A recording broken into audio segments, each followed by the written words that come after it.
everybody? Welcome to Jay's Chop Shop. We're in an exclusive location today. We're not at the shop. We're at the producer's location. We'll be talking about so many things today. We'll be bringing you the black man in America. What's the state of the black man? What's going on? Black business. We'll also be talking about Kanye West, the state of his agenda. What's going on with him? We'll be talking about Colin Kaepernick, Eric Reed, Malcolm Jenkins, the Players Association, everything. So get ready.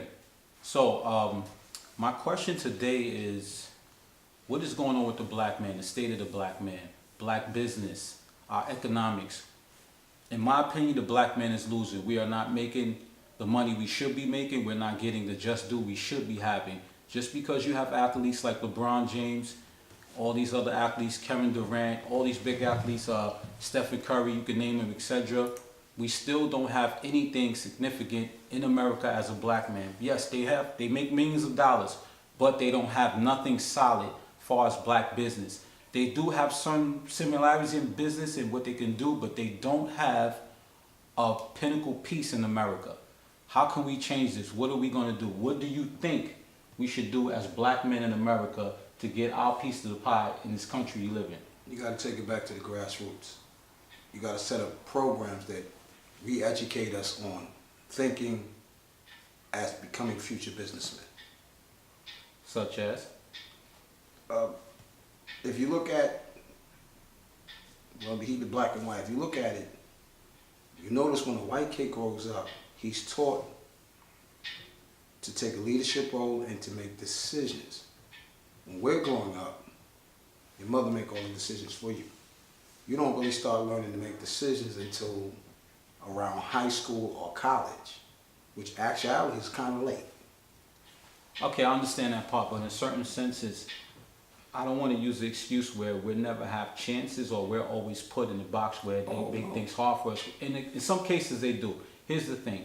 With black men and black businesses, right, period, there's always barriers put in front of us. Of course. We're going to get certain things, but we're not going to get what we can do or what the potentially we can have. Like, here's the thing. Whether we want to realize this or not, black business has to be based off of trust. When you see other ethnic groups open businesses, there's always a support factor. They always support. Latinos support. Mexicans, Asians, they all support. Africans from Africa, they support each other. We don't support. We have to do that. If you think about everything we do and everything we buy, it's not from black business. Mostly everything we buy is not from a black business. True. It's not many black businesses in Harlem, which we lost, and a lot of these black businesses, you know, they don't cater to our people. If you look at all the other groups in this country, we can buy their food, we can buy their clothing, but they're always going to cater to their people, and that's where we're lost. There's another thing. There's a mental capacity. There's still slavery here, and in my opinion, people don't realize this. We're still slaves in a sense. The only difference is the chains are taken off. Everything is the method of slavery is a modern thing. It's like we're going back in the 60s. Like, look at Trayvon Martin. Look at the guy that was killed in this car with his family there.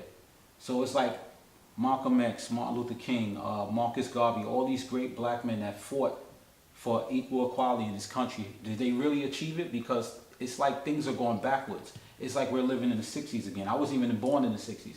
I can only have read about the 60s, but it's like things are going back to that. So what are we going to do as black men, period, to try to solidify our piece of it in this country? It's hard. It's not easy. Once again, it goes back to re-educating that black owned, black supported has to be a reality, not just a slogan. There was a book called The International Jew. The book is the blueprints of how the Jews overcame their demise in World War II coming here. They opened their own businesses. After the Holocaust. They opened their own businesses and they supported their own businesses until it got so popular that other groups wanted to use their business, like lawyers. Perfect example, then I'll get to the other. Lawyers. Jews became the best lawyers to defend themselves. Now, everybody that's a Jew is not rich. Some of them work side by side with us. One of us get in trouble and goes to his friend Says, man, I need a lawyer, something happened. Hey, I know a great lawyer. The guy's Jewish. 9 times out of 10, the lawyer he's recommending is Jewish. Now the lawyer takes care of you, gives you beautiful service. Now, your friend gets in trouble and he needs a lawyer. The first thing you say is, man, I know a good lawyer for you. Okay, let me stop you here. I understand the concept of what you're saying, but here's Right. the trust factor here. If you think about it, Oh, I was going on how the yeah, I understand what how you're the saying. But if business you think grew about it, from it it goes. for them to But them servicing everybody, but exclusively making sure that their people still get premium care. I understand that. You know, but I'm here- getting here's that outside the neighborhood money as well as the neighborhood money. Okay, but this is That's what I'm talking about. this is my whole gripe about Right. the black man in the state. Yes. Because Mhm. if you're in a predominantly black area, you should be doing black business with black people. But here's the main thing where I started. I initially started with trust. There's no trust there. Because if I get in trouble and you introduce me to a black man about business, which is messed up because this is the way you think with society, before I go to him with business, I'm looking at him like, can I trust him? That's where we go wrong, Well, period. well, we have to then learn how to trust one another Wait. to give the man a chance to give me good business. We got I'm pretty sure we got great black lawyers, Yeah. black men that's lawyers, or women that can do the job just as good as a Jewish lawyer or a Latin lawyer Okay, so- or an Asian lawyer. So But it's take the out the trust word factor there. take out the word trust, put in the word comfort. There's a thin line between the two. And you know why you're not comfortable? You know bring why me to there's the a thin lawyer, line? I have apprehension because why? I've never heard of this guy. And coming from the neighborhoods we come from, who rips us off more than anybody else? We rip us off. So, Okay, I still- so to bring it back to the neighborhood, it's like a politician. How does a politician get votes? He goes out, he campaigns. He's campaigning for your trust to vote for him. So for him to get your trust to vote for him, he's got to make you comfortable. Make me feel like you're going to take care of me like I'm your own brother. That's how it starts. Now, all of us. Okay, I understand that concept Okay. in its entirety, but Okay, it okay. still goes back to trust. If you're not giving that politician, black man or black woman, the opportunity for you to trust them, like That's you the just other said, side. then how do we That's do that? So that's a psychological thing. Society has you thinking like that. So how do we break it? I mean, right? How do we break it? Society has you Again. thinking when you go to a black man or woman for business, a Mm-hmm. person of color, you scrutinize, you tend to draw back. It's just like everything bases off your mental capacity. Right. You ever notice when you take a kid from an urban area and you take them downtown and they're around a more maybe comfortable environment? Let's just be realistic. You take them out of the projects and you take them to 14th Street. They're in a more comfortable environment. It's either two things going to happen to you. You're going to let loose and relax, or you're going to be tense because you're not used to that. You're always used to having your guard up because of how you came up. But if I keep taking you back, don't you eventually You adapt. Yeah. Now, back to the thing about the lawyer. Or better yet, our leaders. You said Marcus Garvey. You said Martin Luther King. Those guys campaigned for your trust on a common cause. Well, what are we going to do about it? There were a lot of people that were against Marcus Garvey, Malcolm X, all of them. Yeah, that were black also. Not all of the black people said, yeah, because he's black, I'm down. They didn't Of say course. that. So, but he said, you know what? We need them to be down. So I, who chose to lead the group, I'm going to ask y'all to help me come up with a way to get everybody down, because the more people we got involved, the more strength we have. It's like the NFL thing. If you look at anything black people get into, the reason why we get beat, we give up too soon. If you guys remember when they killed the fella in Brooklyn, the riots, and that guy Rosenbaum got killed, the Jewish student that was here Was on at the Crown House, right? Crown House. Remember when that student got killed? He had nothing to do with the riot. He was stabbed. He was basically nobody. The Jewish community as a whole, Orthodox, unorthodox, came together under a common banner, and their job was to make sure somebody went to jail for stabbing that kid. It took about 2 years for it to happen. It took them as a group to make it happen because the police stopped investigating. They who had jobs, professional jobs, that would make that happen, cameramen, sound people, investigators on their off time. They did the police's job. Brought it back as a case, had one of their lawyers presented, and forced the police to arrest that fellow that was arrested. And not many people realize the guy that incited the riot went to jail. Because if they had, I'm gonna finish right here, they had set it up where if he hadn't incited that riot, that kid wouldn't got killed. So subsequently, he was charged with that kid's murder, even though the other fella stabbed him. So getting back is, they stick together as a group. We don't. We disband too easily. Especially when we talking about, we should put up a basketball court down the block. I'm not a big basketball fan. How much of a support am I going to give to that? I like football. Or better yet, let's open a karate studio. I like karate. We got to come on the common court and stay that way. First we get the basketball court. Then we get the football field. And we don't look at it like that. If you can't do me first, I'm not doing you. I'm not doing none of that. So that's my answer, that we disband too easily. And that comes from what they call the slave mentality. The field hand versus the house hand. The field hand said, "Okay, we tired of this. We need to band together and stop this." The house hand said, "Yeah, you right, but man, was it cold last night? Man, it was cold as a mug out there. You know ain't no heat out there." But see, that's based on that's based on. You see where something we've never re-educated ourselves about not doing. It comes back every night. But see, that's some of that is common knowledge. That's based on continuity. That's based on, your right is to pass knowledge on to other people. Absolutely. If a person doesn't have the knowledge to open their eyes about them, as a black man or a black woman, that's your right to pass that on. Okay, so here's that's question. where we went wrong. What if he's afraid to put his toe in the water? I can't swim. All right, just put your foot in the water. What if I fall in? You see all the things they conjure up in their mind? But you need somebody that's willing to say. Right, but you see the things you're saying? I'm Let me say this. You see the things you're water. saying? It's still your right to convince that person that can be done. No, it's not my right, it's my choice. See, that's my opinion. It's your okay. This is it should be my okay, right and responsibility. Listen what I'm saying. Listen to what I'm saying. It should be your right. This is why we'll always lose. Because based on you saying stuff by, I shouldn't do it, it's my right, but I shouldn't. How do you expect us to get forward if you keep saying, well, I could do it, I should do it, but I won't? This is why we won't get forward. Change the mind thinking. You see what we did? It comes back to the same thing. What you're saying is absolutely right. But until there's a new mindset, this is why we will always have rich black people and poor black people, and you never hear about them helping us out. Even if you, like I found out in therapy, they said, if you could just say help one person, you have done a life's work. If I could save one guy from beating his wife, well, it always I've starts done a with life's one work, person. just one.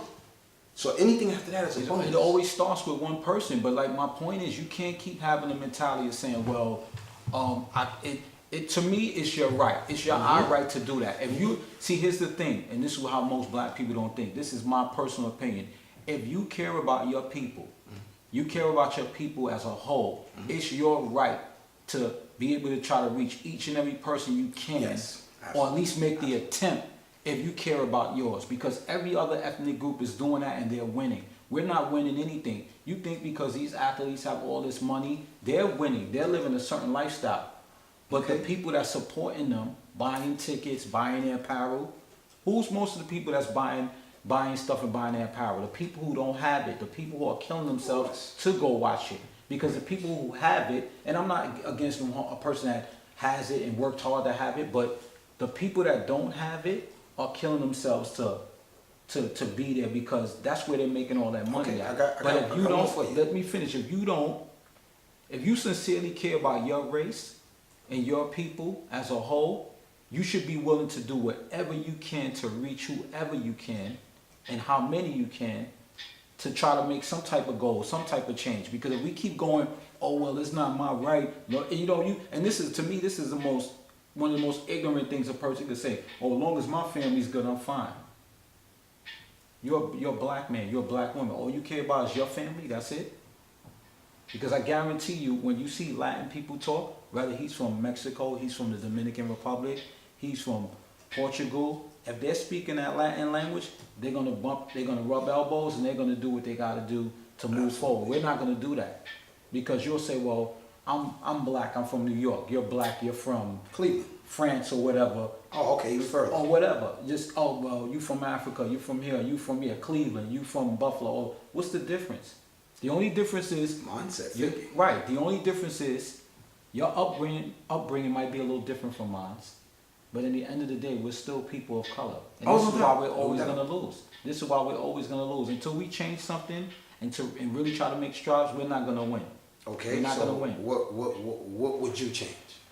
What would I change? To slowly, it's gonna take a while, but slowly Of bring course us it's gonna together take a as while. one mass power base. First of all, you got to build trust with your own people, because if you, Okay, if you where that's would you number start one. at? Where would you That's start number at? one. That's number one.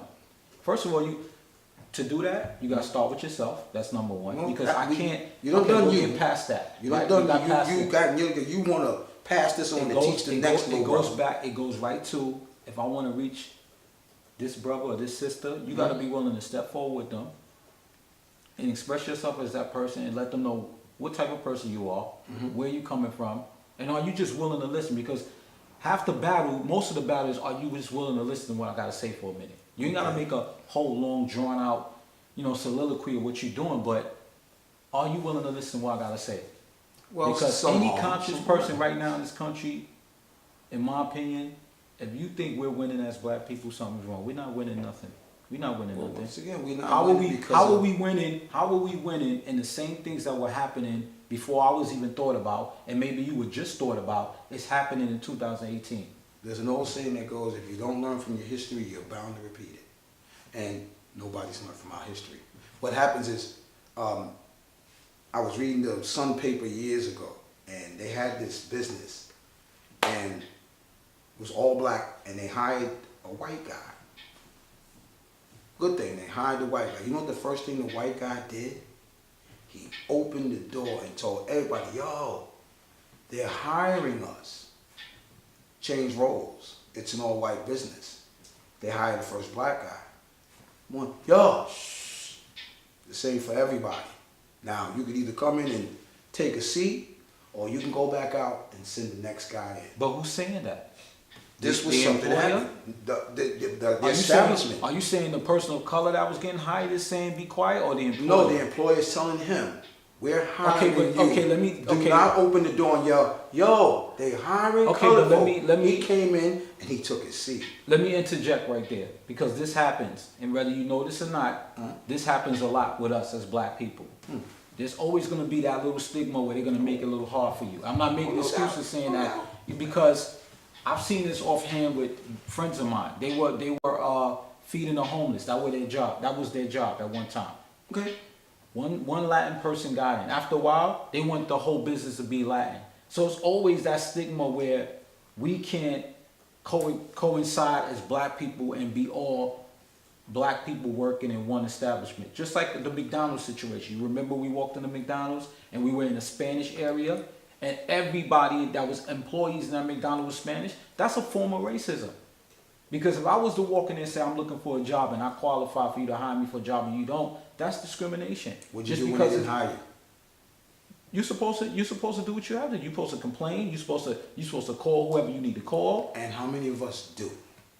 Because okay, of course, a lot of What us you gonna don't do say? that. That's my where it point is. starts at. My point was That- even about that. My point sorry. is how it's done. It's unjust that they do this. Of course it is. We're not talking Because about if you just open a about- business right now, right, as a black man, right, and you hire nothing but black people, you know what's gonna happen to you? Somebody's gonna come in there that's not black. Even though this happens to us, because I just explained this to you with the McDonald's situation. Somebody's gonna come in there that's not black, and you might not hire them, and they might have the knowledge, or they might be conscious enough to say, well, I'm gonna go to consumer affairs and complain that you didn't hire them based off their ethnic background, and you're gonna be facing some problems.